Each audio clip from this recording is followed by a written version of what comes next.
कई तरह के फ्रेम्स बने वहां पर। किसी में पुतिन और मोदी दिखाई दिए, मोदी और जिनपिंग दिखाई दिए, तीनों साथ में दिखाई दिए। इससे मूड बिगड़ रहा था अमेरिका का। कौन से ऐसे देश है जो at a given point of time anywhere any place in the world अपनी एक फॉरवर्ड पोस्चरिंग कर सकते हैं अपनी मिलिट्री से? वो अमेरिका है। एक तो ये रियलिटी है।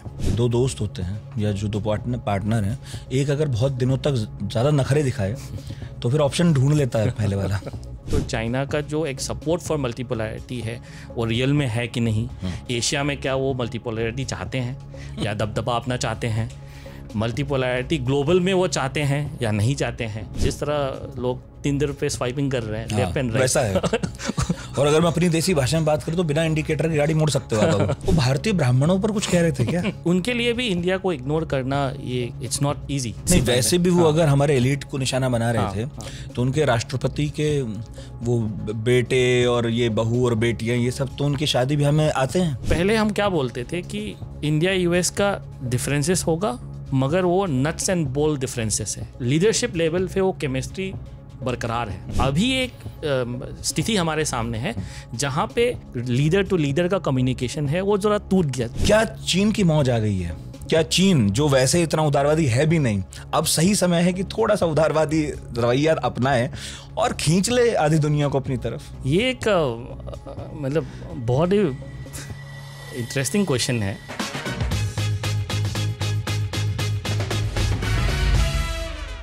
जियोपॉलिटिक्स के लिए अक्सर कहा जाता है कि इसमें ना स्थायी दोस्त होते हैं ना स्थायी दुश्मन होते हैं। हर देश अपने अपने हित के हिसाब से नए रिश्ते बनाता है। प्रधानमंत्री मोदी चीन से लौट आए हैं, एससीओ समिट में गए थे और इस बार का एससीओ समिट जो 25वां था बहुत खास था। कई तरह के फ्रेम्स बने वहां पर। किसी में पुतिन और मोदी दिखाई दिए, किसी में मोदी और जिनपिंग दिखाई दिए, किसी में तीनों साथ में दिखाई दिए। और ये जो भी फ्रेम्स वहाँ बन रहे थे, इससे मूड बिगड़ रहा था अमेरिका का, ट्रंप का, व्हाइट हाउस का। क्योंकि ट्रंप ने कभी सोचा नहीं था कि उनकी टैरिफ वॉर उन पर ही भारी पड़ने लगेगी। दुनिया में जो देश हैं बड़े बड़े, उनके अलावा जिनके अपने बिगड़े हुए समीकरण हैं, वो सधरने लगेंगे। ऐसी कोई उम्मीद नहीं थी, आशंका नहीं थी, लेकिन ये संभावनाएं बन रही हैं। कुछ अपडेट्स भी आ रहे हैं कल से लगातार, कुछ बयान भी हैं। और अब दुनिया, जो ये कहा जा रहा था कि धीरे धीरे बहुध्रुवीय होने लगेगी, मल्टीपोलर होने लगेगी, शायद उस तरफ बढ़ने लगी है। और ये भी कहा जाने लगा है कि अमेरिका, जिसने एक लंबे समय तक सिर्फ चढ़ाव देखा है, अब वो शायद उतार की तरफ है या नहीं? एससीओ कैसा रहा? अब जो दिख रहा है कि इंडिया चाइना करीब आ रहे हैं, क्या वाकई आ रहे हैं? ये पक्के तौर पर हो रहा है या बहुत शॉर्ट टर्म है? बहुत सारे सवाल हैं और सवालों के जवाब देने के लिए हमारे साथ एक नए मेहमान। चिंतन रिसर्च फाउंडेशन नाम का एक थिंक टैंक है, आप वहाँ काम करते हैं। आपका नाम है मोनीश ताओ रंगबाम। बहुत बहुत स्वागत है सर। इसके अलावा आप जियोपॉलिटिक्स पढ़ाते रहे हैं, आज हमें पढ़ाएंगे। और आपका बहुत बहुत स्वागत है पढ़ाकू नितिन में। Thank you so much. तो पहला सवाल तो यही कि बहुत सारे एक्सप्लेनर्स बन रहे हैं, बहुत सारे लोग, बहुत सारे एक्सपर्ट्स कह रहे हैं कुछ। आप थोड़ा समझाइए, आपकी नज़र में इस बार का जो 25वां एससीओ था कैसा रहा, इसे थोड़ा समराइज़ कीजिए। हाँ जी, thank you so much for having me. एक तो ये है कि आपने जो फ्रेम्स की बात की, उसी से हम शुरू करते हैं। एक फ्रेम तो यहाँ एससीओ में बना है, काफ़ी फ्रेम्स बने हैं इनफैक्ट, राइट। मगर मैं दो और फ्रेम की बात करूँगा। एक फ्रेम तो जहाँ पे आपने देखा कि यूरोपियन लीडर्स जितने भी थे, आपने एक फ्रेम देखा होगा जहाँ पे ट्रम्प साहब एक साइड में बैठे थे और ये जितने भी यूरोपियन लीडर्स थे वो दूसरी साइड में बैठे थे। ऐसा लग रहा था कि ट्रम्प साहब जो है उनकी क्लास ले रहे थे। एक फ्रेम तो वो है। दूसरा फ्रेम एक जो अलास्का में बनी है, जहाँ पे पुतिन साहब गए थे और वो दोनों भी ट्रम्प साहब के गाड़ी में ही साथ में गए थे। तो आप जो है इन सारे फ्रेम को अगर एक साथ इन कोलाज जोड़ के देखें हम, तो एक एक काफ़ी सिग्निफिकेंट जो है, आप इनको मंथन कह लीजिए, चर्न कह लीजिए, जो भी है, वो एक देखने को मिलता है कि जो वर्ल्ड ऑर्डर है ये काफ़ी मतलब बदल तो रहा था ये, मगर जिस रैपिडिटी से इन द लास्ट जैसे 7 महीने 8 महीने में जितना बदला है, all thanks to mister Trump in the White House. और इसके जो परिणाम है जैसे आपने बोला, ट्रम्प ने कभी सोचा नहीं होगा कि उनकी तारीफ उस पर ही भारी पड़ेगी। टेम्पररी भारी पड़ रही है या इसका कोई लॉन्ग टर्म इनको भारी पड़ने वाला है, इन टर्म्स ऑफ कि जैसे पावर राइज होते हैं, फॉल होते हैं। काफ़ी समय से हम इस पे चर्चा कर ही रहे थे कि जो है अमेरिका का एक relative decline, if you compare to other powers, एक रिलेटिव डिक्लाइन चल रही है। फिर आपने एक रियलिटी कह लो या what ever name you give it, last 7-8 months में हमने एक चीज़ भी देखी है कि अमेरिका का जो क्षमता है, एक तो तारीफ लगाने का, किसी पे सैंक्शंस लगाने का, तो उससे एक चीज़ भी दिखाई देती है कि जो हम वर्ल्ड ऑर्डर की बात करें वो काफ़ी उथल पुथल में है। एक साइड में तो हमें दिखाई देता है कि अगर आप तारीफ के बात करें और जैसे छोटे बड़े देश जैसे भी उन्होंने रेस्पॉन्ड किया, कोई भी इसको इग्नोर भी नहीं कर पा रहा है, राइट, कि आप टिट फॉर टैट करें या जैसे चाइना कर रहे थे, क्योंकि उनका आर्थिक क्षमता जो है वो काफ़ी हद तक एक इंटरडिपेंडेंट वो कर सकते हैं। काफ़ी देश है तो आप बोल सकते हैं कि काफ़ी तरह एक एकोमोडेट कर रहे थे। यूरोपियन यूनियन जो एक 25+ देशों की एक आर्थिक वो ब्लॉक है, वो भी इससे ज़्यादा मतलब इसको इग्नोर नहीं कर पाए थे। तो आप एक जगह पे देख सकते हैं कि काफ़ी हद तक US is still the biggest economic power in the world in terms of GDP। सबसे बड़ा मिलिट्री पावर वो है। अगर आप इस समय में ये बोला जाए कि कौन से ऐसे देश है जो at a given point of time anywhere any place in the world अपनी एक फॉरवर्ड पोस्चरिंग कर सकते हैं अपनी मिलिट्री से, वो अमेरिका है। तो ये एक तो ये रियलिटी है। दूसरा रियलिटी जो SCO समिट से हमको देखने को मिला है, ये रियलिटी है कि वह अब अमेरिका जब अपना दबदबा करना चाहती है तो ऐसा भी नहीं है कि जितने भी देश है वो बैठ के they will just accept it, right. तो एक रियलिटी ये है कि other countries, big small bigger economies, other country वो अपने अपने हित में काम करने के लिए अपना अपना रीअलाइनमेंट करेंगे। जो हमने जो SCO में अभी देखा है वो काफ़ी हद तक जो एक स्ट्रेटेजिक रीअलाइनमेंट है। मैं कहूँगा इन मैनी वेज जो SCO समिट में जितने भी डिक्लेरेशन हुए हैं काफ़ी मुद्दों को लेके, वो कितने हद तक वो इम्प्लीमेंट होंगे, उसके क्या परिणाम निकलेंगे, उस पे तो हम चर्चा कर सकते हैं, करते रहेंगे। मगर हम ये मान के चल सकते हैं कि SCO समिट जो है वो काफ़ी हद तक जो ग्लोबल साउथ कंट्रीज़ जो हम जिसको बोलते हैं, जिसका G20 के बाद काफ़ी जोर शोर से जिसकी बातें किया गया है, तो मैं मानूंगा एक बहुत ही सिग्निफिकेंट एक स्ट्रेटेजिक सिग्नलिंग में इसको बोलूँगा। एक स्ट्रेटेजिक सिग्नलिंग है from the rest of the countries, जिनमें कुछ देश ऐसे हैं जो बिल्कुल अमेरिका के एडवर्सरीज़ हैं। एक चाइना है, एक रशिया है, बाकी काफ़ी सारे कंट्रीज़ हैं। इसमें इंडिया का रोल काफ़ी पेचीदा है, इन द सेंस कि अगर हम लास्ट 25 साल को देखें, इंडिया US जो स्ट्रेटेजिक पार्टनरशिप है काफ़ी हद तक दोनों साइड से वो बिल्टअप हुआ है। काफ़ी उसमें समय गया है, इन्वेस्टमेंट गया है, पॉलिटिकल इन्वेस्टमेंट गई है, इंस्टीट्यूशनल इन्वेस्टमेंट गई है। जब हम अभी बात कर रहे हैं US और इंडिया लो पॉइंट की, the militaries are still exercising, युद्ध अभ्यास होने वाला है, मलाबार की बात चल रही है। तो एक पेचीदा एक इंडिया का रोल है, क्योंकि इंडिया का जो मल्टी अलाइनमेंट जो फॉरेन पॉलिसी है उसका मैं सोचता हूँ कि it is the most crucial time for practice of autonomy, for practice of multi alignment, कि इस प्रैक्टिस में किस हद तक हम लिमिटेशंस हम फेस करेंगे। एक जो है स्ट्रेस टेस्ट बोल सकते हैं हम उससे I think we are going through that. हम इससे कैसे उभरेंगे, क्योंकि मैंने जो पेचीदा चीज़ बोली है, क्योंकि इंडिया अनलाइक चीन और रूस जो है, इंडिया US का एडवर्सरी नहीं है। अगर काफ़ी मल्टी फैसेटेड रिलेशनशिप देखा जाए तो US और इंडिया काफ़ी हद तक आगे बढ़ चुकी है।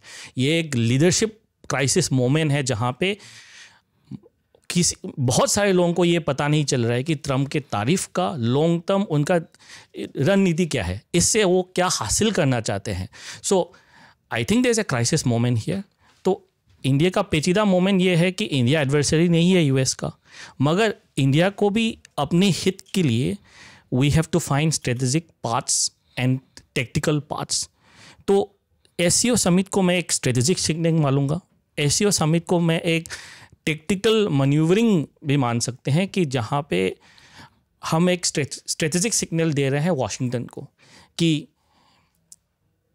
decisions taken in Washington, you know, countries will find means उसको जवाब देने के लिए। ये इसका मतलब ये नहीं है कि इंडिया यूएस के खिलाफ जा रहा है या हम चाहते हैं कि ये रिलेशनशिप नीचे चला जाए। ये इसका मतलब ये है कि जित पॉजिटिव वे में जो भी चल रहा था वो कैसे हम इसको वी गिव ए डायरेक्शन कि इंडिया का हित जो है वो बरकरार रहे और जितने भी एक्सप्लोरेशन ऑफ अपॉर्चुनिटीज़ है वो भी हम देखें, वो भी करता रहेगा। ठीक है, एससीओ पर तो और बात करूंगा। देखिए, जितने इसके मेंबर हैं वो ग्लोबल जीडीपी का 23% हिस्सा बनाते हैं, पॉपुलेशन का दुनिया के 43% हिस्सा बनाते हैं। लेकिन ये भी हम ना भूलें कि ब्रिक्स की तरह, जैसे ब्रिक्स में इंडिया और चाइना है जिनके बारे में वेस्ट ने हमेशा ही कहा कि आप ब्रिक्स को मजबूत तो कर रहे हैं, लेकिन आप ये ना भूलें कि उसमें इंडिया चाइना है जो कभी सेम पेज पर नहीं आ सकते। तो एससीओ को मजबूत करने में चाइना बहुत सक्रिय है, बट हम ये भी ना भूलें कि उसमें पाकिस्तान भी है ना, उसमें चाइना खुद है, इंडिया भी है। तो जो चुनौतियाँ, जो चैलेंजेस ब्रिक्स में है वही मिलते जुलते एससीओ में भी हैं। में भी अभी लाओस नया देश बना है, पाकिस्तान, आर्मेनिया जिनकी बनती नहीं है, क्योंकि अजरबैजान भी आर्मेनिया से भिड़ता रहता है, पाकिस्तान का समर्थन अजरबैजान को ज़्यादा रहता है, मगर वो दोनों कह रहे हैं आर्मेनिया पाकिस्तान की अब हम साथ साथ चलेंगे। तो अभी तो दुनिया देख रही है, मैं वेस्टर्न मीडिया को पढ़ रहा था, एससीओ को लेकर बहुत विश्लेषण हो रहे हैं, पर उनके लिए एक राहत की बात ये भी तो है ही ना वेस्ट के लिए कि यार एससीओ में भी ऐसे बहुत सारे देश हैं जो कभी सेम पेज पर आएंगे नहीं। तो ये ज़्यादा ऑप्टिक्स के लिए ठीक है, सिग्नल्स देने के लिए ठीक है। एक्चुअली जितनी बड़ी बड़ी बातें हो रही हैं वो कभी भी क्रियान्वित तो नहीं होंगी, कभी भी वो जो है पेपर पे तो ठीक से नहीं उतर पाएंगे। कहने के लिए ठीक है, ऐसा नहीं लगता आपको? कुछ हद तक आपका जो आपने रेड फ्लैग्स हम बोल सकते हैं, वेस्टर्न मीडिया के जो रेड फ्लैग्स है वो भी इग्नोर नहीं कर सकते हैं। काफ़ी उसमें रियलिटी भी है, ग्राउंड रियलिटी, जो जियोपॉलिटिकल टेंशन्स या जो भी बायलैटरल टेंशन्स है वो सब है। मगर ये भी देखने लायक है कि ब्रिक्स का जो एक इस्टेब्लिशमेंट है उसका जो दौर रहा है, उसका जर्नी है, वो एक इकोनॉमिक ग्रुपिंग से ना मोर कॉम्प्रहेंसिव। एससीओ का जो एक दौर रहा है वो एक काउंटर टेररिज्म ग्रुपिंग से अभी विजन ये है कि इसको और बढ़ाया जाए। मेंबरशिप का जो एक है ब्रिक्स में भी हमने देखा है, एक्सपैंडेड ब्रिक्स हो गया, तो काफ़ी सारे देश ज्वाइन कर चुके हैं और उसमें काफ़ी सारे एनोमलीज भी है जैसे आपने बताया। तो पहली बात तो ये मानूंगा कि ये एक मोमेंट, मतलब जियोपॉलिटिक्स और इंटरनेशनल रिलेशंस एक मोमेंट में आ चुके हैं जहाँ पे हम देख सकते हैं कि जो एक आयरन क्लेड वेस्टर्न अलायंस जो हम बोलते हैं, नेटो या उसमें जिस तरह का फिशर्स एंड फ्रैक्चर्स आए हैं वो आज तक हमने वर्ल्ड वॉर 2 के बाद ऐसा फिशर्स हमने देखा नहीं है।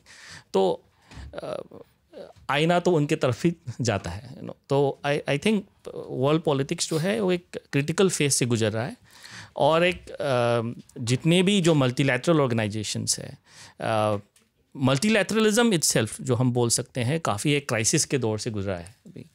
मल्टीपोलैरिटी है कि नहीं है सच में, या अगर चाइना को भी देखा जाए तो चाइना का जो एक सपोर्ट फॉर मल्टीपोलैरिटी है वो रियल में है कि नहीं।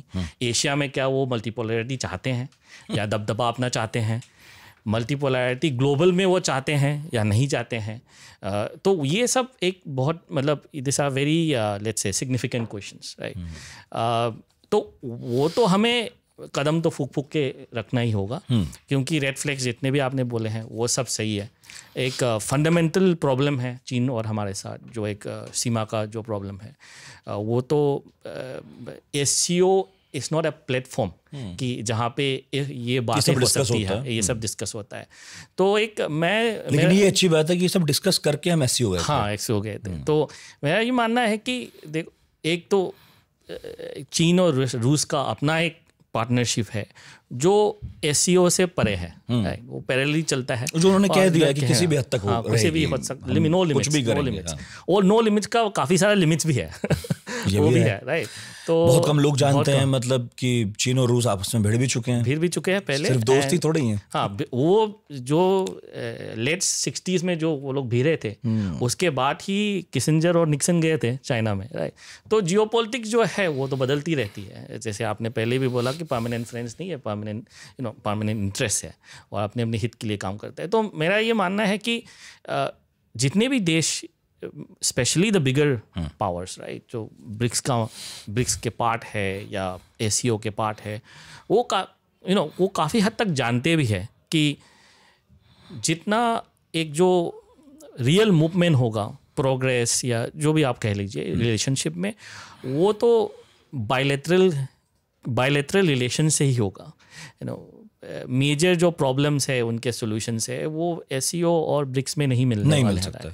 तो इन अ सेंस वेस्टर्न मीडिया से जो रेड फ्लैग्स मिले हैं वो काफ़ी हद तक भी सही है, मगर ये भी मान लेना कि कोई भी ऐसा जो एक फॉर्मेट है वो उसका कोई मतलब रोल नहीं है, होगा ही नहीं, ऐसा नहीं है। हाँ, ये ऐसा भी नहीं है। तो we are falling into the trap of the western media. हाँ, क्योंकि आपने कहा ही है कि यूरोप के अंदर भी अपने बहुत विरोधाभास है। सारे देश एक दूसरे के साथ कोई हाथों में हाथ लेके थोड़ी चल रहे हैं। उनके अपने प्रॉब्लम्स हैं, लेकिन वो ठीक करते हैं। यूएस के साथ वो कितना नाराज भी रहते हैं, लेकिन फिर ठीक कर लेते हैं, है ना। अब भाई यूके बाहर निकल गया है, ब्रेक्जिट कर गया है, लेकिन फिर भी वो साथ है ही है। तो आप ब्रिक्स का भी जर्नी देख लीजिए ना, आप ब्रिक्स जैसे शुरू हुआ था, बिल्कुल, अब ब्रिक्स कहाँ से कहाँ आ गए हैं, despite all the red flags कि वेस्टर्न मीडिया ने जो इनके ऊपर लगाए थे।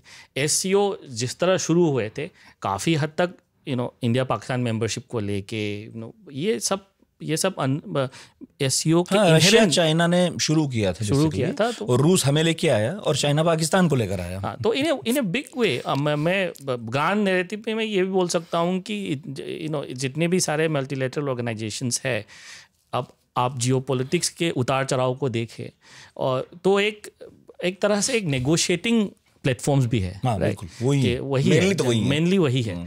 तो अगर एक ऐसा नेगोशिएटिंग प्लेटफॉर्म उभर के आया है जो यूएस को इनके सामने बोल रहे हैं कि there are alternatives, there are options, you are not the only option, right. तो ऑब्वियसली वेस्टर्न मीडिया में उसकी निंदा होगी, वेस्टर्न मीडिया में उसकी रेड फ्लैग्स होगी, तो वो तो लाजमी है। अच्छा, देखिए, इसमें बहुत सारे मेंबर्स हैं। मैं देख रहा था कजाकिस्तान, किर्गिस्तान, ताजिकिस्तान, उज़्बेकिस्तान, है ना, ईरान, बेलारूस, इनके साथ प्रॉब्लम्स कम हैं कहीं जाने में।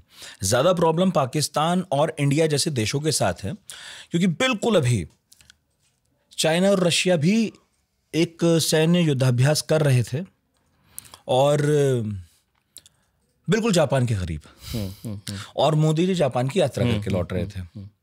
तो हमें जापानीज को ये भी शायद समझाना पड़ेगा, वो भरोसे में लेना पड़ेगा कि यहाँ से हम एससीओ जा तो रहे हैं, पर आप चिंता मत कीजिएगा, क्वाड में भी अभी हैं हम, भले अमेरिका उतना इंटरेस्ट ना दिखा रहा हो जिसने शुरू किया था, लेकिन अभी हैं हम। ऐसी पाकिस्तान है कि उनके जो फील्ड मार्शल हो गए हैं युद्ध हारने के बाद, वो डिनर कर रहे हैं लगातार अमेरिका के साथ, लेकिन वो यहाँ भी खड़े हैं चाइना की बगल में। तो ये एक ऐसी दुनिया है कि हम जैसे छात्रों के लिए तो है ही मुश्किल, आप जैसे एक्सपर्ट्स के लिए भी समझना थोड़ा मुश्किल नहीं होगी? नहीं, बिल्कुल, या ऐसी ही थी दुनिया? बिल्कुल, आपने सही बोला है। दुनिया वैसे जियोपॉलिटिक्स हमेशा पेचीदा ही रहा है।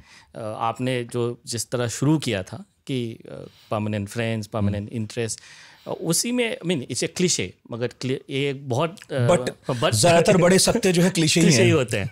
Honest is the best policy. तो मतलब आप पोस्ट वर्ल्ड वॉर 2 के बाद ही ले लीजिए, तो काफ़ी हद तक चीन जब उभरा था 1949 में, यूएस का रवैया काफ़ी अलग था। चीन ताइवान जब फॉर्म हुआ, राइट, हमारा रवैया काफ़ी अलग था।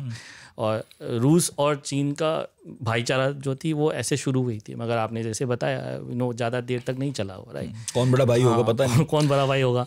फिर वो जो है निक्सन किसिंजर जो एक पॉलिसी है, उसके बाद चीन जो है अमेरिका का स्ट्रेटेजिक अलायंस बन गया। मैं आपको बताता हूँ, उस टाइम पे जो एक शंघाई कम्युनिके जो साइन हुई थी, जो चीन और यूएस को साथ में लाए थे, अगर आप उसके टेक्स्ट पढ़े तो उसमें सरल बातों में ये लिखा गया है कि US and China will work together to prevent hegemony in Asia Pacific. ये सरल बातों में लिखा है। किसके हेजेमनी? Soviet union. मैं आजकल पढ़ रहा हूँ वो किताब, हेनरी किसिंजर की है, ऑन चाइना। तो उसी पर है, उसी पे तो वो आप टेक्स्ट पढ़े तो टेक्स्ट में ये सरल बातों में लिखा गया है। तो मगर उस time hegemony US Soviet union के बारे में बात करते थे। आप आज के डेट में आइए, यूएस जो है चाइना के हेजेमनी को कॉल आउट करते हैं। अगर आप रूस और चीन का कोई भी जॉइंट स्टेटमेंट देख ले, यूएस के हेजेमनी को कॉल आउट करते हैं। तो इन ए वे एक तो है कि ग्रेट पावर टेंशंस जो है वो काफ़ी हद तक एक नया रूप ले चुकी है, right, which is very multifaceted in the sense कि चीन और जो अमेरिका का एक जो रिलेशनशिप है वो खुद ही काफ़ी पेचीदा है। वो हम कोल्ड वार लेंस से उसको कभी समझ नहीं पाएंगे, क्योंकि जिस तरह से उनका आर्थिक इंटरडिपेंडेंस है, फिर जो नए टेक्नोलॉजी के ऊपर जो कंपटीशन चलती है, मगर एक वी ऑल्सो ट्राई कि एक गवर्नेंस बनाया जाए।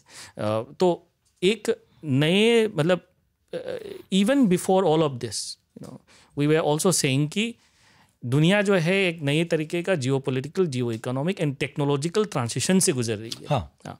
तो इस मामले में हमें अपने दृष्टिकोण को थोड़ा खोल के रखना होगा। 2000 साल 2000 के बाद की दुनिया बिल्कुल अलग है। बिल्कुल 25 साल की जो वर्ल्ड ऑर्डर है, डिप्लोमेसी है, देशों के संबंध हैं, नए नए ऑर्गेनाइजेशंस हैं या पुराने हैं, वो बिल्कुल अलग ढंग से काम कर रहे हैं जैसा पिछली सदी में कर रहे थे। एकदम मैं इसको काफी हद तक मैं जब लिखता हूँ तो इसको मैं मैसी मल्टीपोलरिटी बोलता हूँ। अच्छा, काफी मैसी है, मैसी इन द सेंस कि दोनों तरह से एक वो है कि हम काफ़ी सारे देश जो है वो बोलते हैं कि मल्टीपोलरिटी जो है उसमें हमारे इंटरेस्ट सर्व होंगे, मगर वो ग्रांटेड नहीं है।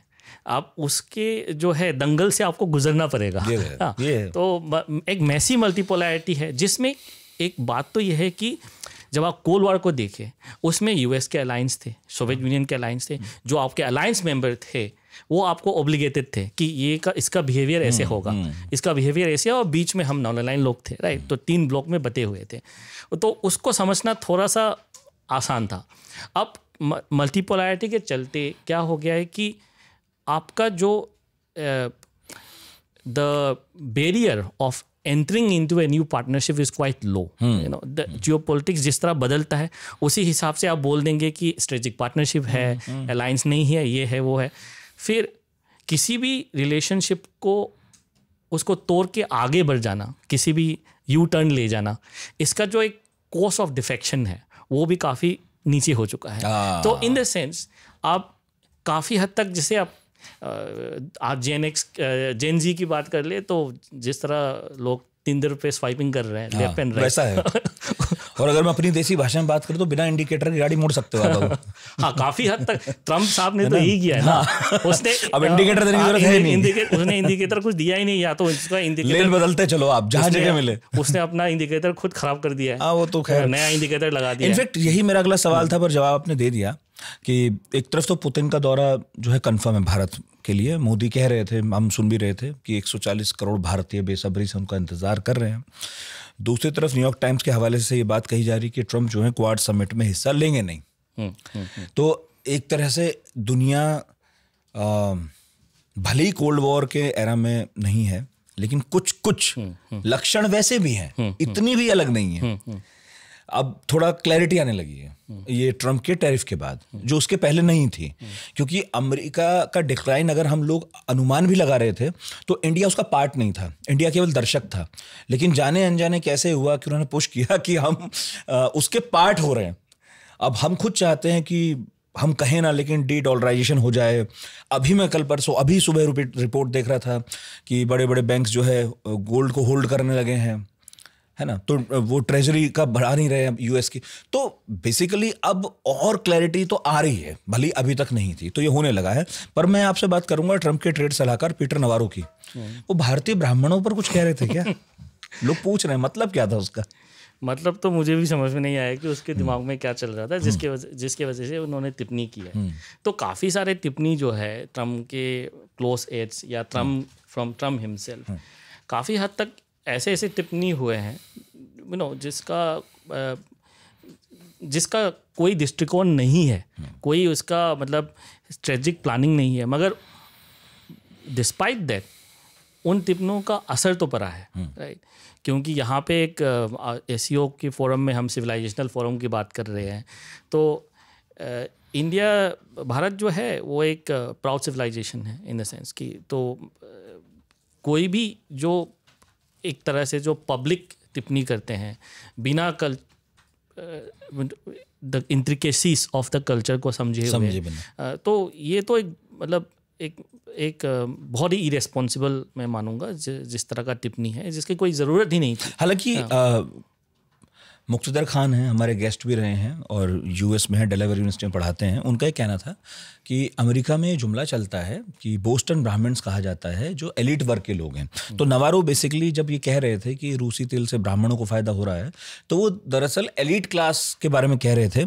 लेकिन क्योंकि आपने जैसा कहा कि कल्चर नहीं समझना, उससे प्रॉब्लम ये है कि यहाँ पर एक चर्चा चली कि ये ब्राह्मण कहाँ से आ गए इसमें विमर्श में। नहीं, इस तरह के जो कॉम्प्लेक्स कल्चरल नुआंसेस है वो एकेडमिक जो इंडिया के ऊपर स्टडी करते हैं 30-40 साल लगा देते हैं अपनी ज़िंदगी के इसको समझने में। पीटर नवारो ने जो कमेंट किया, एक तो उसका कोई मतलब even if he was referring to Boston Brahmins और सो कॉल, इसका कोई कॉन्टेक्स्ट ही नहीं था। क्या ज़रूरत है उस नहीं, वैसे भी वो अगर हमारे एलिट को निशाना बना रहे थे तो उनके राष्ट्रपति के वो बेटे और ये बहू और बेटियां, ये सब तो उनकी शादी भी हमें आते हैं उनके साथ मिलकर वो ढूंढ रहे हैं कि कहाँ बिजनेस कर लें। तो वो कौन से ब्राह्मणों को, अगर हमारे एलिट्स को भी वो निशाना बना रहे हैं, हमारे यहाँ हम बना लें ठीक है घरेलू राजनीति में, आप क्या कह रहे हो? आपका तो राष्ट्रपति बोस्टन ब्राह्मण है। हाँ बिल्कुल। आई मीन सी, एक तो है कि अमेरिका का जो एक सोशल कॉन्ट्रैक्ट है उसी लैंग्वेज में कहा जाए, तो वो भी एक काफ़ी एक उथल पुथल से गुजर रही है इन द सेंस कि ऐसा आपने बोला कि ट्रम्प जो है वो एक it's a man born on a silver spoon या गोल्डन स्पून, जो भी आप कह रहे हैं। फिर जिस तरह से उन्होंने इलेक्शन जीता यूएस पे, काफ़ी हद तक जो एक मागा बेस है वो इस बारे में भी बात करते हैं कि एक काफ़ी सारे जो यूएस के पॉपुलेशन है वो बोलते हैं कि ग्लोबलाइजेशन से उनको ज़्यादा फ़ायदा नहीं हुआ।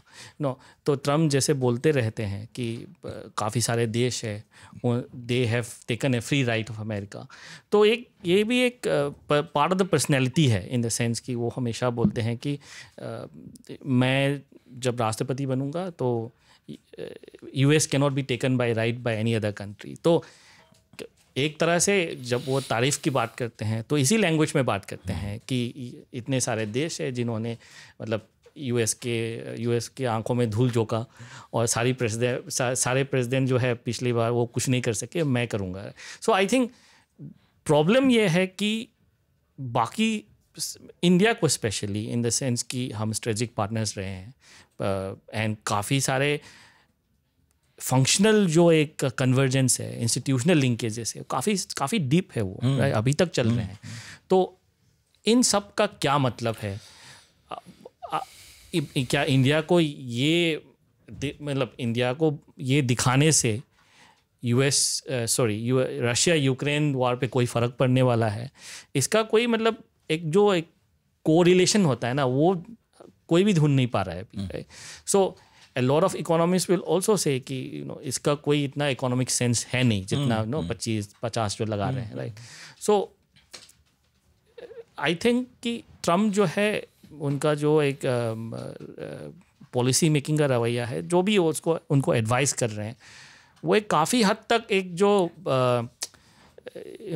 Temporary gains short term gains के ऊपर टिका हुआ है, जिसके वजह से एक जो 25 सालों से जो बनाया गया है उस पर काफ़ी एक डेंट महसूस हो रहा है। तो जो क्रैक्स है, मैं एक बात भी कहना चाहूँगा यहाँ पे, ये बहुत इम्पोर्टेंट बात है इंडिया यूएस रिलेशनशिप में, कि पहले हम क्या बोलते थे कि इंडिया यूएस का डिफरेंसेस होगा मगर वो नट्स एंड बोल्ट डिफरेंसेस है, यू नो, कहाँ पे पेज को ये ठीक किया जाए, कहाँ पे इसको थोड़ा टाइट किया जाए, क्योंकि लीडरशिप लेवल पे वो केमिस्ट्री बरकरार है। दोनों डेमोक्रेसी है, खुला मार्केट है दोनों हमारा यहाँ एनडीए है, यूपीए है, तो ये जो एक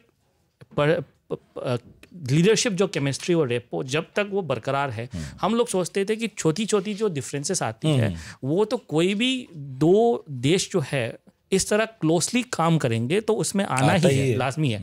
मगर एक यू टर्न हुआ है यहाँ पे, किस हद तक ये यू टर्न हुआ है, काफ़ी हद तक ये क्रैक हुआ है कि कैसे इसको डैमेज को सुधारा जाए, वो आंसर मेरे पास भी नहीं। हालांकि कुछ विद्वान कह रहे हैं कि इतना दिल पे लेने की ज़रूरत नहीं है, ट्रम्प 3.5 साल बाद चले जाएंगे, अमेरिका वापस आ जाएगा।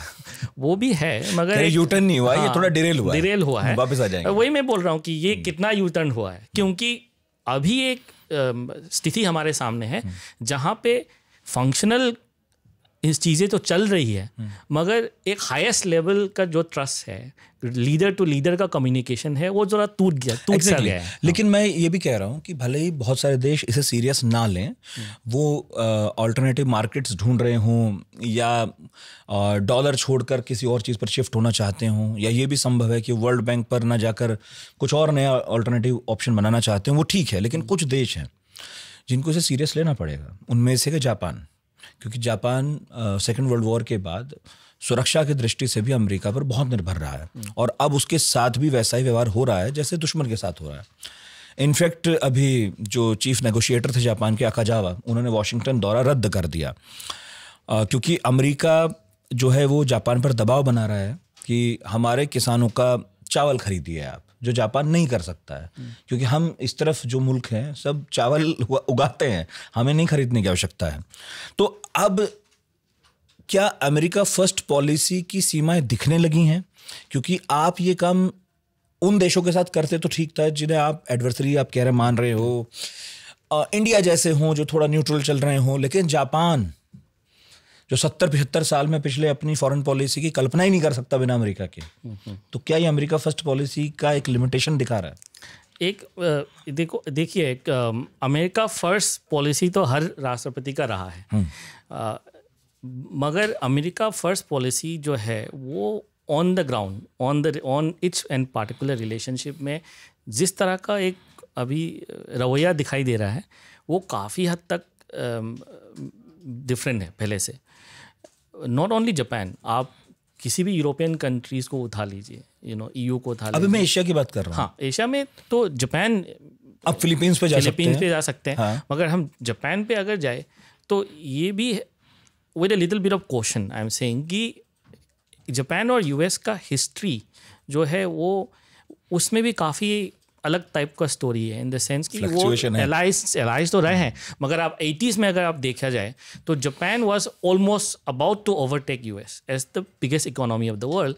और आप उस दौरान आप US स्ट्रेटेजिक कम्युनिटी के चैटर डिबेट्स को देखें तो Japan was almost becoming the enemy, right.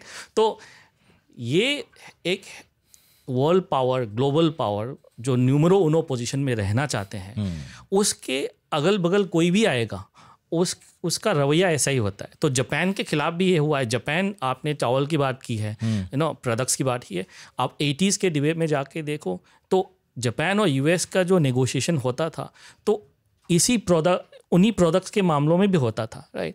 तो it is not the first time, मगर yes the level, the rapidity वो काफ़ी अलग है।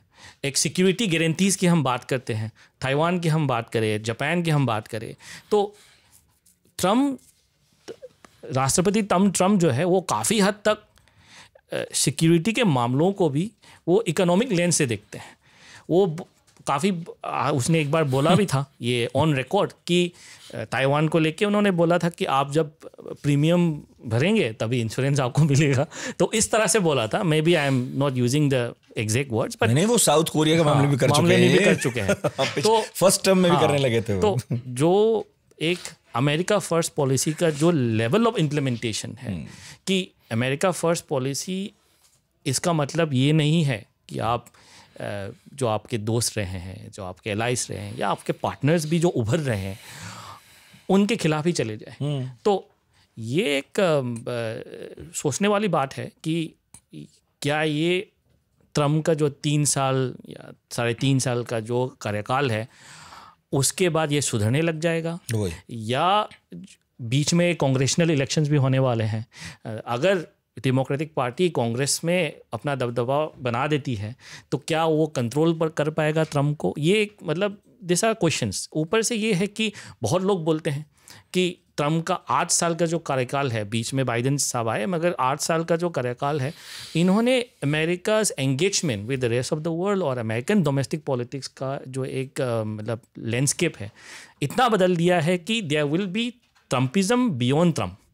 तो वो ट्रम्पिज्म बियॉन्ड ट्रम्प जो है उसका शक्ल कैसा होगा, उसके परिणाम क्या होंगे, and how should other countries get prepared to deal with Trumpism beyond Trump. And this are very interesting and important questions for each and every country.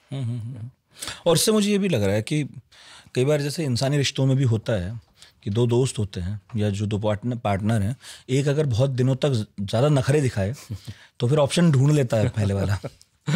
तो अगर ये नखरे ज़्यादा चले और 3 साल में कहीं ऑप्शन ढूंढ लिए गए तो फिर कोई भी राष्ट्रपति बन जाए, डेमोक्रेटिक पार्टी क्यों ना आ जाए और कितनी उदारवादी क्यों ना हो जाए, अगर ऑप्शन बन गए कोई और, तो फिर क्यों कोई अमेरिका की तरफ जाना चाहेगा।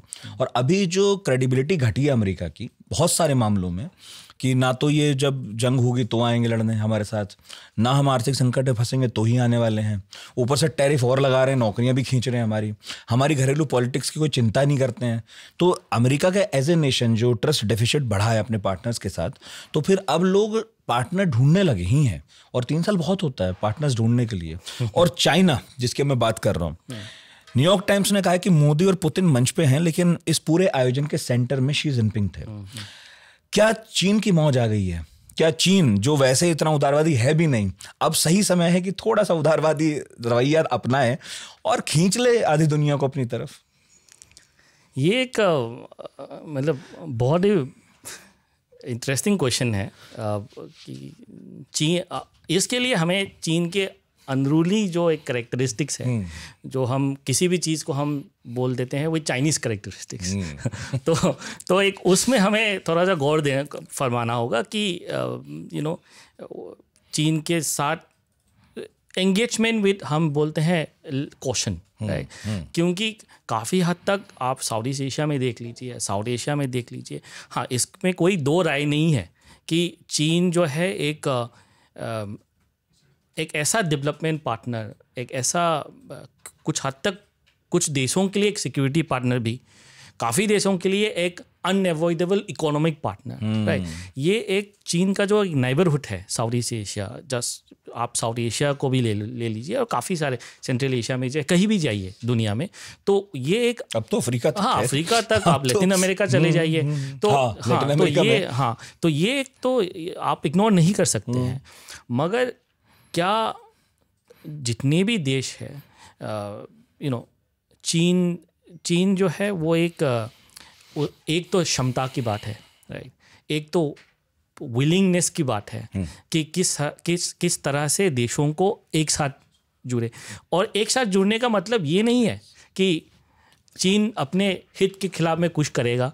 अमेरिका ने इन 70 सालों में पोस्ट वर्ल्ड वॉर 2 के बाद हमेशा अपने हित में ही काम किया है, मगर जब आप एक ग्लोबल ऑर्डर बनाते हैं, उसका मुखिया बनना चाहते हैं, आप प्रोजेक्ट कर रहे हो अपने आप को, तो एक मुखिया बनने का मतलब ये है कि आप ऐसा एक ढांचा बनाए, ऐसा economic financial order, security order बनाए, जिसमें एक तो लोग अपने आप को महसूस करें, एक तो महफूज in the sense of both security and आर्थिक मामलों में भी, कि देखिए, चीन अगर आप मुखिया है तो आप हमेशा चाहेंगे कि आप न्यूमरो उनो पोजीशन में रहे, कोई भी आपको टोपल ना करे।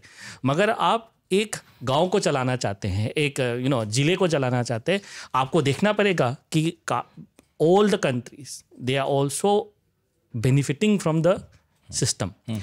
चाइना इसको कैसे बनाएगा, क्योंकि उन्होंने 3 चीज़ें बोली है: global development initiative, global cultural security initiative and global civilisational initiative, BRI वगैरह जो भी उसके अंदर आती है। BRI को लेके काफ़ी ज़्यादा चर्चाएं हुई है। काफ़ी सारे देश पे है यूरोप में जो BRI से काफ़ी नाखुश है। तो क्या ट्रम्प के रवैये की वजह से विल दोज कंट्रीज स्टार्ट री लुकिंग एट BRI? क्या चीन जो है सबसे पहले, क्या चीन जो है अपने रवैये को बदलेगा? हाँ। ये मतलब वही, क्योंकि रवैया तो ऐसा है कि अभी SCO बैंक की स्थापना की बात हो रही है, उसमें ये कहा जा रहा है कि देखिए मैंडेटरी नहीं है आपका जुड़ना, ऑप्शन है। तो ये एक मतलब कहा जाता है कि सबसे अच्छा रिश्ता वो होता है जिसमें बंधन महसूस ना हो। और चीन के साथ तो ये प्रॉब्लम है कि वो ऐसी क्षमा रही है कि परवाने को जला देती है। वो जो डेथ ट्रैप है श्रीलंका वाला और सब, तो अभी तक तो चीन ऐसे ही लगा है कि इसके साथ दोस्ती करो तो मुसीबत तो पक्की है। पाकिस्तान में अब देखिए प्रोजेक्ट वो घोस्ट टाइप पड़ा है जैसा है, कि अब उसमें चीन कह रहा है कि पैसे दे दो, वो कह रहे हैं इसे पूरा बना दो। तो अभी तक तो चाइना की जो है छवि ऐसी ही रही है। लेकिन अब वही जो मेरा सवाल था कि धीरे धीरे जो आप कह रहे थे कि अगर जिला चलाना है, गांव चलाना है, तो आपको ये महसूस कराना पड़ेगा कि भाई आप हमारे साथ सुरक्षित हो। आप ऐसा भी नहीं है कि हम जो कहेंगे वही करना पड़ेगा। आप अपने हिसाब से भी चीजें चला सकते हो। तो उसे थोड़ा सा ऐसा दिखाना तो पड़ेगा। लेकिन क्या अब जैसा चाइना कह रहा है कि जो ये संगठन है उसका SCO, वो उसकी नेबरहुड डिप्लोमेसी की प्राथमिकता ही संगठन है, तो ब्रिक्स को वो थोड़ा सा बैकसीट दे रहा है। तो इंडिया को ऐसे टाइम पर चाइना के कितना क्लोज जाना चाहिए, कितना दूर रहना चाहिए? इंडिया को क्या सावधानियां बरतनी चाहिए आपके ख्याल में? बिल्कुल। मैं ये तो नहीं कहूँगा कि ब्रिक्स जो है वो बैकसीट में चला गया है। ब्रिक्स जितना उभरा है, जितना इवॉल्व हुआ है, SCO को टाइम लगेगा वहाँ तक आने में। क्या SCO और ब्रिक्स, क्योंकि काफ़ी हद तक जो मेंबरशिप्स है वो ओवरलैपिंग है, इन सम सेंस, राइट? तो क्या ब्रिक्स और SCO को जो है वो जो मेंबर कंट्रीज है वो इस तरह चला पाएंगे कि उसको ओवरलैपिंग ना हो? 2 ही देश तो नहीं है बस, साउथ अफ्रीका और ब्राजील। तो वो भी मतलब जिस तरह SCO इवॉल्व हो रहा है। ठीक है, तो भारत को क्या, भारत को क्लोज जाने में क्या सोचना चाहिए हमें, कितना? देखो, भारत मैं मानता हूँ कि जो मल्टीलेटरल ऑर्गेनाइजेशंस है या इंस्टीट्यूशंस है वो एक रोल प्ले करती हैं, जहाँ पे जैसे अगर बायलैटरल रिलेशनशिप में कुछ बाधाएं आ गई हो, कुछ तनाव आ गई हो, तो काफ़ी हद तक हमने देखा है कि मल्टीलेटरल प्लेटफॉर्म्स में एक ज़रिया मिल जाता है साइडलाइंस में मिलने का। वो कुकर का प्रेशर थोड़ा सा रिलीज हो जाए, तो इस तरह से भी एक इसका एक रोल है। मगर मैंने जैसे पहले कहा कि जो सबसे जो पेचीदा चीज़ें हैं, सबसे जो फंडामेंटल चैलेंजेस है, वो ना तो SCO में रिजॉल्व होगा, ना तो वो ब्रिक्स में होगा। ये तो एक रियलिटी है कि जो एक बॉर्डर टॉक्स है जो चल रहा है, गलवान भी एक रियलिटी था। तो इन सब को आप नज़रअंदाज भी नहीं कर सकते। वो तो आमने सामने बैठ के हल ही होगा, और ये बायलैटरल वे से ही हल होगा जितने भी पेचीदा चीज़ें हैं। तो मैं ये दोहराना चाहूँगा कि अगर जैसे आप प्रधानमंत्री जी ने कहा कि SCO का उन्होंने नया मतलब निकाला कि सिक्योरिटी, कनेक्टिविटी एंड अपॉर्चुनिटीज़। जो अपॉर्चुनिटी है वो तो हमें एक्सप्लोर करना ही है, मगर जो रिस्क है इन्वॉल्व है इसमें, तो हमें कदम जो है वो फूक फूक के रखना तो होगा। हमें अपनी अंदरूनी जो क्षमताएं हैं उसको तो बढ़ाना ही होगा, या तो आर्थिक हो या सिक्योरिटी हो। हमें जो अंदरूनी क्षमताएं हैं in terms of understanding different countries and their motives and behaviour या अराउंड द वर्ल्ड, एक तो है, 2 चीज़ें हैं इसमें एक रोल प्ले करती हैं। एक तो भूगोल है, एक इतिहास है। एक इतिहास भी बहुत ज़रूरी है, हमें झांक के देखना कि उससे क्या हमें क्या सीखने को मिलता है। एक भूगोल है जो कहती है कि चाइना जो है प्रॉक्सिमेट पावर है और रहेगी, अमेरिका जो है कोई डिस्टेंट पावर है और रहेगी। और दोनों को नज़रअंदाज करना हमारे फॉरेन पॉलिसी का लग्जरी है नहीं। तो इसको कैसे हम डाइवर्सिफाई करें इकोनॉमी और सिक्योरिटी रिलेशनशिप्स को, ताकि ये कोई पहली बार नहीं है जहाँ पे हमारे तरफ ऐसा कोई आर्थिक चैलेंज आया है, और ये आखिरी बार भी नहीं होने वाला है। पर ये बहुत दिन बाद आया है। बहुत दिन बाद आया है, और एक ऐसे देश से आया है जिससे कम कल्पना थी। पता नहीं, जिसकी संभावना सबसे ज़्यादा थी। हमारा सबसे नया नवेला जो पार्टनर है वो अमेरिका ही है मेरा ख्याल है। बाकी सब तो ठीक ठाक पुरानी है, चीन से कैसा भी रहा हो। नहीं, मैं उससे थोड़ा सा डिफरेंस मेंटेन करूंगा कि अमेरिका जो है वो भी एक बहुत पुराना पार्टनर है। हम कोल्ड वॉर के लेंस से उसको हमेशा देखते हैं और बोलते हैं कि ये पाकिस्तान के साथ हमेशा नहीं, बुश के टाइम से थोड़ा ज़्यादा बढ़ी है। बुश के टाइम से बढ़ा है, मगर तो उस बात को हो गए, मतलब बहुत ज़्यादा टाइम तो नहीं हुआ, 20 साल। मगर आप काफ़ी हद तक आप देखें तो हिस्ट्री में जाके थोड़ा देखें तो ये भी पता चलता है कि ऐसा नहीं था कि 50 सालों में हमने कुछ भी काम नहीं किया। पर बुश के पहले कब कोई अच्छी बात की अमेरिका ने हमारे लिए? देखिए, हमने लिया खाद्यान्न लिए, लेकिन वो कैसे और किन शर्तों पे कैसे आते, तब तो बहुत सारे डिप्लोमेट्स और सरकार में मंत्री रहे लोगों की किताबें आ चुकी हैं। हाँ, स्ट्रेटेजिक डाइवर्जेंस तो रहा है हमारा, बट काफ़ी सारे ऐसे सेक्टोरल कोऑपरेशन भी रहा है। सेक्टोरल में बोल रहा हूँ, आप ऊपर से देखोगे तो वो स्ट्रेटजिक डाइवर्जेंस तो था ही, जिसमें हम देखते हैं कि अमेरिका हमारे साथ नहीं था, रूस हमारे साथ था। सो ये एक मेटा पिक्चर है ये। अगर आप सेक्टोरल कोऑपरेशन में देखा जाए तो establishment of IITs in India, या जो हमारा तारापुर रिसर्च रिएक्टर है, US और इंडिया ने 1963 में सबसे पहला civilian nuclear cooperation agreement sign किया था, जिसके चलते तारापुर रिसर्च रिएक्टर शुरू हुआ था। हाँ, 74 में जब हमने एक डिसीजन लिया इंदिरा गांधी जी के टाइम पे, तो US response to that definitely was in terms of sanctions and other things, right. तो एक सेक्टोरल कोऑपरेशन में ये नया पार्टनर नहीं है। लेकिन क्या मैं ऐसे मान लूं कि जब अमेरिका में वैसे राष्ट्रपति आए हैं जिन्हें खुद अमेरिकी जनता बहुत पसंद नहीं करती है, मतलब एक डिवाइड तो है। चाहे आप जब इंदिरा की बात कर रहे हो तो याद है उस वक्त कौन था? निक्सन जी थे, है ना। और अब जो है, तो बेसिकली ऐसा भी तो होता होगा ना कई बार कि ये अमेरिका की वो पॉलिसी नहीं है जो बैठ के बनाई जाती हैं आराम से सोच समझ कर। ये बेसिकली कई बार एक व्यक्ति बहुत हावी हो जाता है किसी पॉलिसी पर, तो वो इंडिया के जो संवेदनशीलता है, जो भारत की पॉलिटिक्स की जो बारीकियां हैं, जो भारत अपने पड़ोसियों के साथ रिश्ते जैसे चाहता है या उनके साथ चाहता है, उन्हें कई बार मिस कर देते हैं, उस तरह से समझ नहीं पाते हैं। तो कई बार ये भारत अमेरिकी संबंध ऐसे दौर में ज़्यादा दाएं बाएं होते हैं, नहीं तो ठीक ठाक ही चल रहे हैं। हाँ, बहुत अच्छे भी नहीं है तो ठीक ठाक, बहुत अच्छे भी नहीं है, मगर मैं वही चीज़ को दोहराऊंगा कि 25 साल में अगर हमने कोई अच्छा काम किया है इंडिया और US के रिलेशनशिप में, वो यही है कि जिस तरह का हमने एक इंस्टीट्यूशनल पार्टनरशिप जो पैदा किया है, institution to institution, military to military, वो इतने हद तक आगे बढ़ चुके हैं कि despite everything that is happening now, आपका 2+2 डायलॉग चल रहा था, आप अब मालाबार चलेगा, तो आते हैं क्वाड समिट पे। नहीं, वो इतने आगे बढ़ चुके हैं, मैं मान रहा हूँ कि व्हाइट हाउस से भी बयान आया है। हाँ जी, उन्होंने ये भी कहा कि चीन और इसका रूस का तो ठीक है, लेकिन हमें बड़ी हैरानी हो रही है भारत क्या कर रहा है वहाँ पे। भारत तो लोकतंत्र है भाई। वो अभी भी हमसे नाराज है नहीं उस तरह से। नहीं, आप बस एम्बेसी से एक और स्टेटमेंट आई है मार्को रूबियो के थ्रू, हालांकि मैं उसको एक डैमेज लिमिटेशन मैसेज मानता हूँ। तो इसका एक मैसेज तो ये निकल के आ रहा है कि US में भी मूड ऐसा नहीं है कि एकदम इस रिलेशनशिप को एकदम नीचे ही खींच लिया जाए। नहीं, अब तो अंदर से आवाज़ें आ रही हैं, बहुत सारे एक्सपर्ट्स, बहुत सारे सरकार में जो पूर्व सहयोगी रहे हैं वो खुल के बयान दे ही रहे हैं, वो क्रिटिसाइज कर रहे हैं ट्रंप की पॉलिसी को। लेकिन आप कह रहे हैं वापस आ जाओ, तो वापस आ जाता हूँ।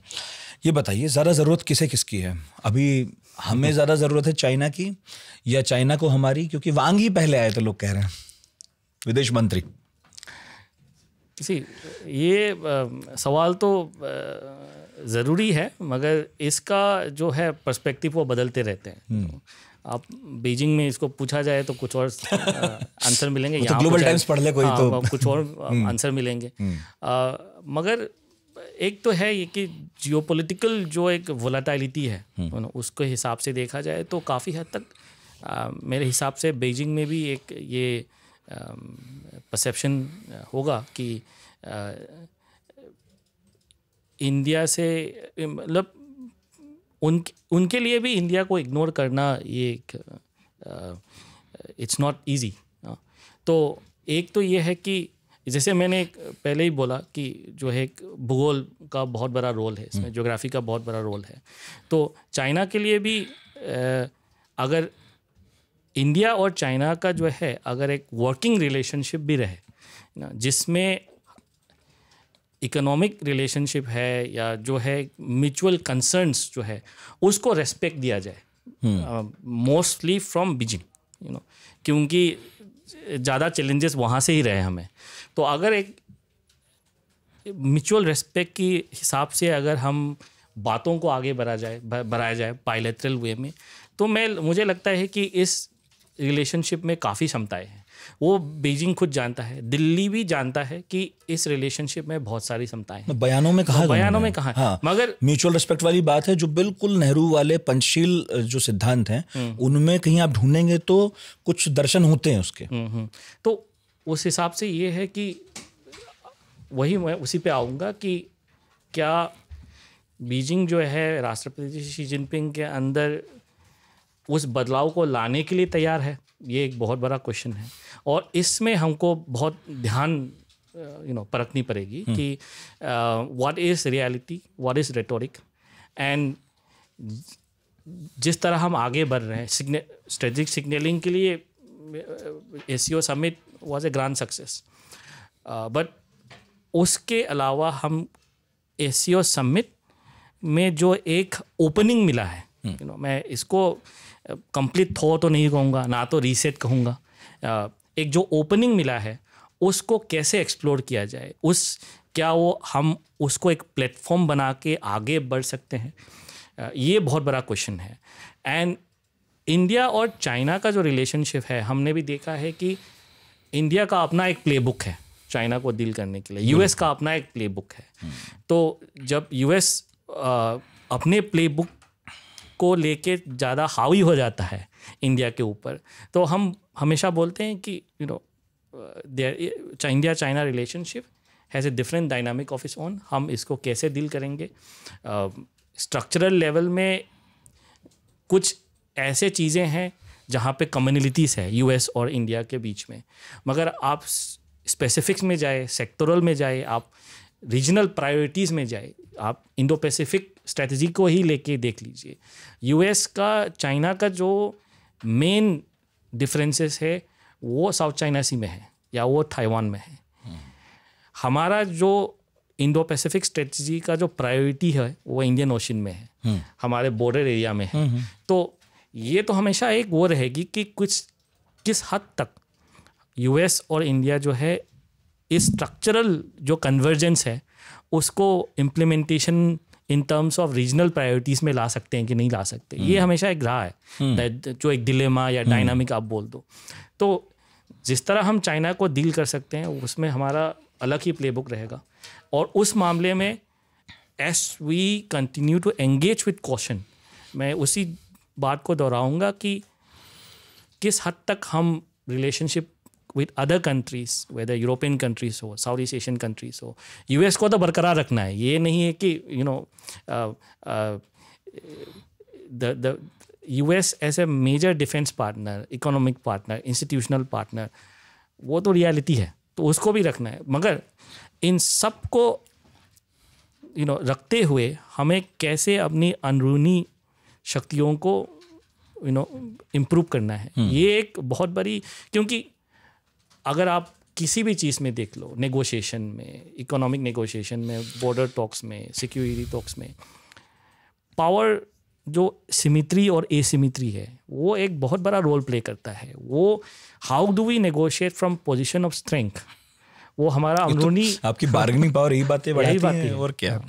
मेरे आखिरी एक दो सवाल, जैसे मैंने चीन के बारे में पूछा था, भारत के बारे में पूछा था, एक बहुत इंपॉर्टेंट प्लेयर रह गया है जो पर्दे के पीछे से खेल रहा है। क्या, ये सवाल है मेरा। रूस, वो चाहता है कि अब मौका है कि जब अमेरिका से थोड़ा भी खार खाए लोग हैं वो एकजुट हो जाएं। और ख़ासकर मैं पूछ रहा हूँ इंडिया चाइना के बारे में, रशिया का रोल, पुतिन का रोल आप मान रहे हैं? पुतिन का रोल तो देखिए, वो इस बीच आप ये भी ना भूलें कि प्रधानमंत्री मोदी और पुतिन ने 1 घंटे गाड़ी में बात की है पुतिन की। क्या बात की है वो बाद में उस पर बहुत कयास चल रहे हैं। वो सबसे मेन बात है जिस पर बात कोई मतलब सब कर रहे हैं लेकिन पता नहीं है हुआ पता क्या नहीं है। कि और वो ये बात कहीं और कर सकते हैं लेकिन उन्होंने गाड़ी को चुना। लोग कह रहे हैं कि पुतिन को विश्वास नहीं है ज्यादा चाइना पर भी। भाई बगिंग तो अटल सत्य है। तो उन्होंने कहा कि यही बात करते हैं। नहीं, आप रूस के स्ट्रेटजी और देखो, रूस का जो एक रोल इन आप उनके रीजन में हो, आप पूरा या यूरेशिया में हो या इन ग्लोबल ऑर्डर में देखा जाए तो ये तो मानना पड़ेगा कि रूस सोवियत यूनियन है नहीं। सो रूस के जो एस्पिरेशंस है, एम्बिशंस है, इनके strategic capability, it's still one of the most military powerful countries in the world. तो मगर जितना सोवियत यूनियन का एक ग्लोबल एस्पिरेशन था वो रूस का है नहीं इतना। तो रूस पुतिन का है, पुतिन का है, मगर मैं मानता हूँ कि मैं मानता हूँ कि वो शुरू होता है कि अपने रीजन में कैसे मैं अपने आप को सिक्योर कर सकता हूँ। अभी तो उतना ही कह रहे हैं। उतना ही है। अब हम उतने में ही रखते हैं अभी तो वो उतना ही कह भी रहे हैं। तो in the last 3 years and more, जब से यूक्रेन रशिया वॉर शुरू हुई है, बैटलफील्ड का जो एक रियलिटी है या जो नेगोशिएटिंग पावर का जो रियलिटी है, या आप अलास्का समिट का जो परिणाम है वो देख लीजिए, तो काफ़ी हद तक आई थिंक, या जो अब नेटो के अंदर जो फीचर्स है वो आप देख लीजिए, या वेस्टर्न अलायंस यूएस और नेटो का जो फीचर्स है वो देख लीजिए, तो पुतिन काफ़ी हद तक एक स्थिति में आ चुका है जहाँ पे ability to make a dent on America's ability to influence outcomes in its neighbourhood. Russia का ही नेबरहुड है वो, तो वो काफ़ी हद तक आई थिंक वो डेंट तो लाया है।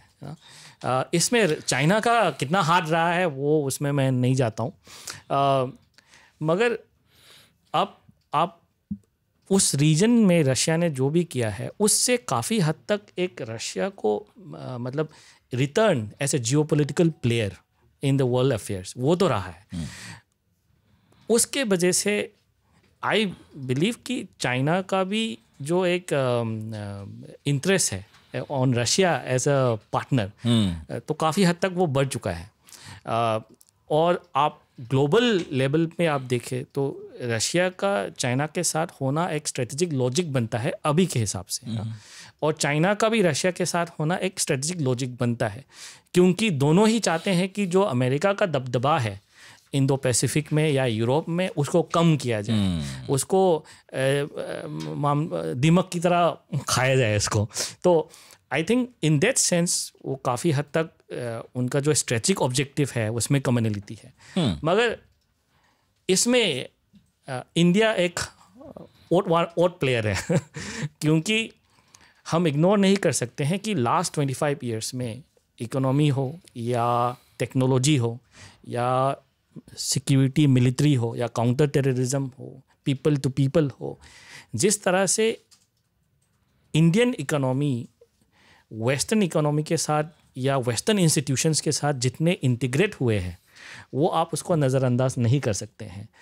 तो एक है इंडिया का वो दौर जहाँ पे आप देखते हैं कि यूएस के साथ हमने अपनी रिलेशनशिप है उसको आगे बढ़ाया है, यूएस के जो एलाइज है उनके साथ हमने रिलेशनशिप आगे बढ़ाया है, या वो यूरोप में हो या एशिया में हो। न Japan is one of the most important partners for India, right. आप कनेक्टिविटी में देख लो, आप नॉर्थ ईस्ट रीजन में जापान ने जितने कनेक्टिविटी में पैसा लगाए उसको भी देख लो। तो ये तो हम नज़रअंदाज नहीं कर सकते हैं, मगर in the last many months हमने ये महसूस किया है कि white house, Oval office S A seat of power, अगर एक आदमी वहाँ बैठता है और एक कुछ डिसीजंस लेते हैं, it has the ability to shake and steer the world. उथल पुथल ला सकते हैं, या तो अच्छे के लिए या बुरे के लिए, वो बात की बात है। उथल पुथल तो ला सकते हैं। और काफ़ी हद तक इंडिया का जो एक प्रैक्टिस ऑफ ऑटोनॉमी है कि हम अपने हित में जिसके साथ जाना चाहते हैं हम जाएंगे, और अगर इंडिया के हित में है वो हम डिसीजन लेंगे।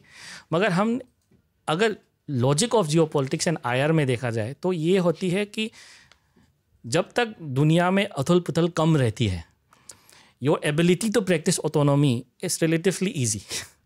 जब दुनिया में उथल पुथल होती है, स्पेशली विथ पावर्स जिनका मटीरियल कैपेबिलिटी आपसे काफ़ी ज़्यादा है, आप चाइना को देख लो, यूएस को देख लो, और चाइना में जो डिसीजन लिया जाता है उसका इम्पैक्ट, यूएस में जो डिसीजन लिया जाता है उसका इम्पैक्ट, जब आप ये अनसर्टेनिटी, अनप्रिडिक्टेबिलिटी देखते हैं तो आप खुद थोड़ा सा प्रिडिक्टेबिलिटी और थोड़ा सा अनसर्टेनिटी ढूंढते हैं, मगर वो मुश्किल हो जाता है। तो आई बिलीव कि हम एक दौर से गुजर रहे हैं जहाँ पे आवर प्रैक्टिस ऑफ ऑटोनॉमी वो एक स्ट्रेस टेस्ट से गुजर रहे हैं।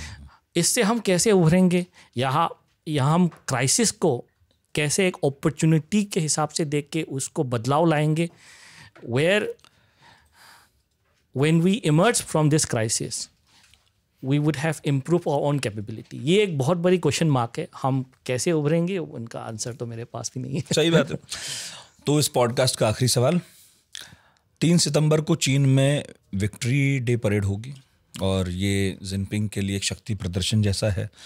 इस विक्ट्री डे परेड में वो हथियार भी दिखाई देंगे जिनका भारत के खिलाफ इस्तेमाल हुआ था पाकिस्तान भारत संघर्ष के दौरान, और ये वो दिन है जब जापान ने सेकेंड वर्ल्ड वॉर में अपने हथियार डाले थे, और जापान हमारा पार्टनर है।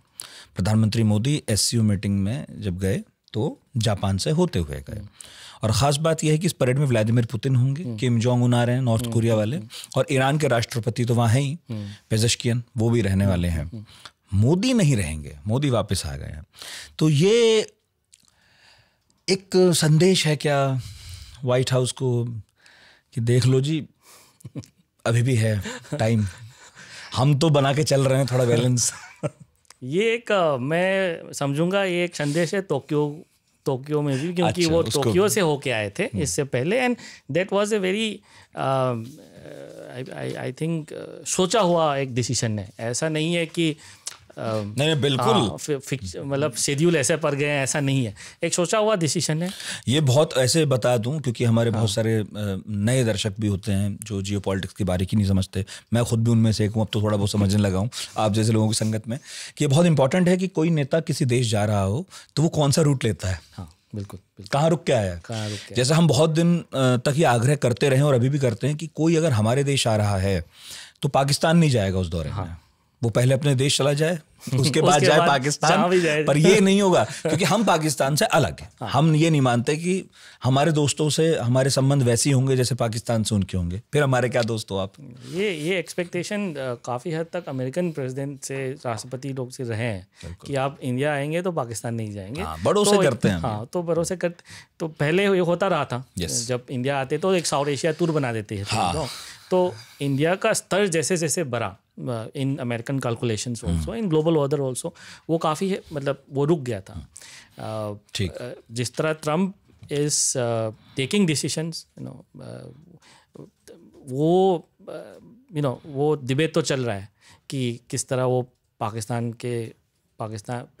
के उनका अप्रोच क्या है पाकिस्तान के, परिणाम क्या रहेंगे इसके।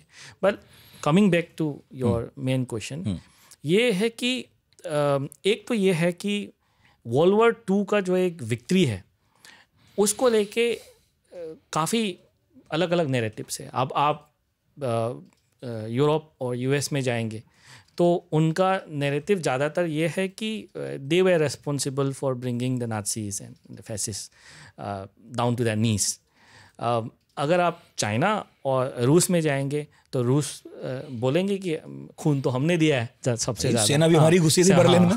तो और चाइना vis-a-vis जापान, राइट। तो एक आप देख सकते हैं कि हिस्ट्री रीटेलिंग जो हम बोल सकते हैं, हिस्ट्री को कैसे हम एक प्रदर्शन करें उसको लेके भी काफ़ी हद तक जियोपॉलिटिक्स और ग्रेट पावर नैरेटिव है कि वर्ल्ड वॉर 2 के हिस्ट्री जो है उसको कैसे दर्शाया जाए। तो I think the victory parade in China is also an attempt कि चाइना का ये रहा है हमेशा कि वो हिस्टोरिकल नैरेटिव्स में काफ़ी ध्यान देते हैं, या वो मैरीटाइम के हिसाब से हो या BRI फॉर एग्जाम्पल। जिनपिंग खासकर जब से आए हैं, जब से आए तब से इतिहास में उनकी बहुत रुचि है, प्रधानमंत्री मोदी की भी है ना। तो हिस्टोरिकल नैरेटिव में काफ़ी ध्यान देते हैं। तो आप इसको ऐसे इस तरह से समझना होगा कि जो एक वर्ल्ड वॉर 2 का जो हिस्ट्री है वो चाइना का अलग है, वो रूस का अलग है, हमारा हिस्ट्री अलग है as a colonise power under Britain. तो उस विक्ट्री पीरियड में हमारा होना या ना होना उससे चाइना के नैरेटिव और रशिया के नैरेटिव से हमारा अलग नैरेटिव, बिल्कुल ही अलग नैरेटिव है। तो प्रधानमंत्री का वहाँ ना होना, मैं तो मानूंगा कि एक बहुत ही मतलब वाइस, एक बहुत ही डेक्सटीरियस डिसीजन है, क्योंकि कुछ हद तक ये भी एक सिग्नलिंग है कि भले हम अमेरिका से नाखुश है कुछ हद तक because of the last 7-8 months, भले ही हम उसको स्ट्रेटेजिक सिग्नलिंग कर रहे हैं कि एक इक्वल पार्टनरशिप ऐसे नहीं होती है, और to a last extent in the meta narrative हम ये भी सिग्नलिंग कर रहे हैं कि जो एक वेस्टर्न डोमिनेटेड जो एक वर्ल्ड ऑर्डर था काफ़ी हद तक वो बदल चुकी है। हम नहीं चाहते हैं कि is dominated by someone else, मगर वो काफ़ी हद तक बदल चुकी है। हम ये भी दोहराते रहते हैं कि हम एंटी वेस्ट नहीं है, हम नॉन वेस्ट के पार्ट है, और हम वो नॉन वेस्ट नैरेटिव को आगे बढ़ाना चाहते हैं, ना कि एंटी वेस्ट। ब्रिक्स में हमारा वही एक ज़्यादा स्टेटमेंट भी रहा है। तो I think it's a signalling also to America कि हम अमेरिका से नाखुश हैं, और इसके वजह से we are ready to talk about reformation of world order, we are ready to talk about global governance, we are ready to talk about technology governance, we are ready to talk about counter terrorism। हम इस सब के लिए हमारा द्वार खुले हुए हैं, मगर इसका मतलब ये भी नहीं है कि हम किसी भी दल के पार्ट कभी नहीं थे। तो इसका मतलब ये कतई नहीं है कि हमने अमेरिका का दल छोड़ा और किसी और दल को पकड़ लिया। तो इस मामले में चैलेंजेस दलदल में है ही नहीं, तो इस मामले में काफ़ी चैलेंजेस आ सकती है। When you make a decision कि हम इसके पार्ट है उसके पार्ट है, काफ़ी हद तक उसका भी रिस्क एंड अपॉर्चुनिटीज़ है, मगर इसका भी है, मगर हमने इसी रिस्क एंड अपॉर्चुनिटीज़ को चुना है कि एक हम ऑटोनॉमी में रहेंगे, हम ऑटोनॉमी को प्रैक्टिस करेंगे। इसका जो परिणाम होगा हम we are ready to go through it, भुगतेंगे, मगर हम ऑटोनॉमी को नहीं छोड़ेंगे। ये एक सिग्नल है इंडिया की तरफ से। बहुत बढ़िया, थैंक यू जी। बहुत शुक्रिया मोनीश जी, थैंक यू। और था तो SCO, लेकिन ये SCO ही नहीं रहा, बल्कि इससे तो बहुत कुछ हो गया। मुझे उम्मीद है कि आपको इस बातचीत में मज़ा भी आया होगा और बहुत सारा ज्ञान मिला होगा, ज्ञान चक्षु खुले होंगे, मेरे तो खुले। आपने क्या नया सीखा और क्या सवाल रहेगा, ये कमेंट बॉक्स में लिख सकते हैं। मंगलवार का पढ़ाकू नितिन था ये, जिसमें हम जियो पॉलिटिक्स के अलग अलग मुद्दों पर बात करते हैं, जो एक्सपर्ट्स हैं उनको बुलाते हैं, अपना ज्ञानवर्धन करते हैं। और गुरुवार को एक और पढ़ाकू नितिन आता है हमारा, जिसमें हम किताबों पर या किसी भी टॉपिक पर बात करते हैं, खुली चर्चा, फ्री। तो बहुत बहुत शुक्रिया इतने धैर्य से सुनने के लिए। अगले हफ्ते फिर मुलाकात होगी, और इस गुरुवार तो होगी। Thank you so much.